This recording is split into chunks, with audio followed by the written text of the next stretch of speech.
Absisi channel. I trust you have not forgotten to look within to unleash your potentials.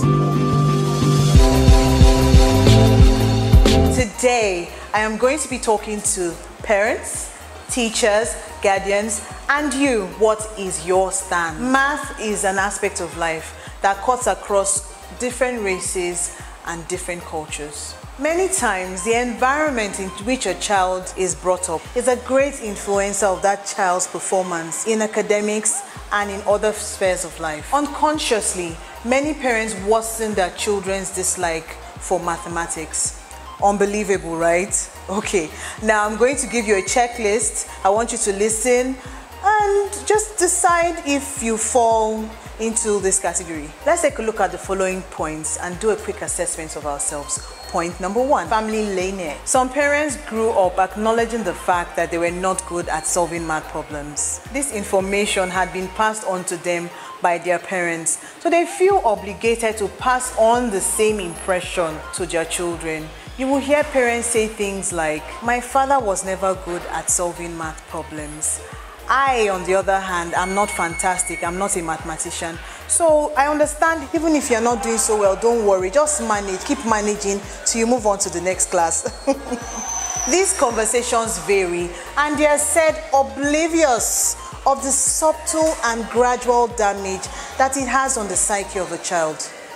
Let's be careful about the things we say. Point 2, not enough follow-up. Many parents work to earn a living, while some others have to carry out one chore or the other, and even some have to attend to family issues. No wonder some children's education is pushed to the back burner. Keeping track of your child's performance in class will ensure that there are no cracks in your child's overall output. So if you pay close attention to your child's attitude and behavior, you'll be quick to notice changes, slight, no matter how slight they are, in the child's behavior and performance inside the classroom and outside the classroom. Point number 3, living in denial. Not accepting the true academic picture of your child is a great injustice to that child. Think about it. How can you help a child when you refuse to accept the situation in which that child is? For instance, if your child is not doing so well and you refuse to accept that fact,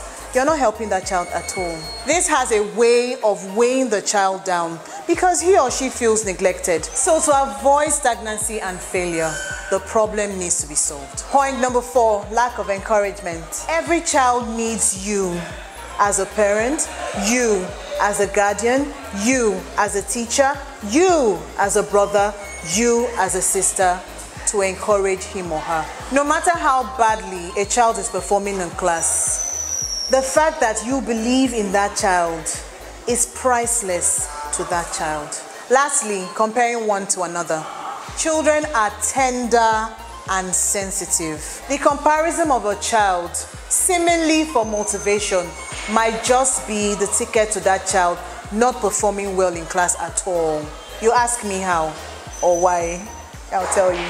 The concept of competitiveness is fantastic, and it's good to encourage competition, healthy competition between children or amongst children. However, when you encourage a child to be better than his or her counterpart, it might just be counterproductive. I know it is not your intention to hurt that child. However, comparing one child to another can affect the child in several ways. 1, it can affect the child's ability to interact socially. 2, it can even affect that child's closeness to you. 3, it can bring about rivalry and dislike for the other child. You know, don't forget that you've been comparing this child to another child. Unknowingly, that child will begin to cook up a bit of rivalry on the inside, and guess what? After a while, that child begins to feel like the other child is a rival. I'm sure you don't want that. And 4, it hinders talent discovery and showcasing. Every child has unique skills, talents, and capabilities. No two children are the same. So we must be careful not to trample on their self-esteem.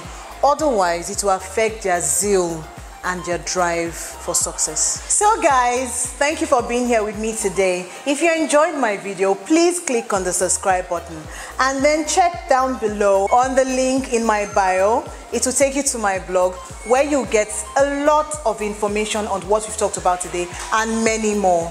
Thank you.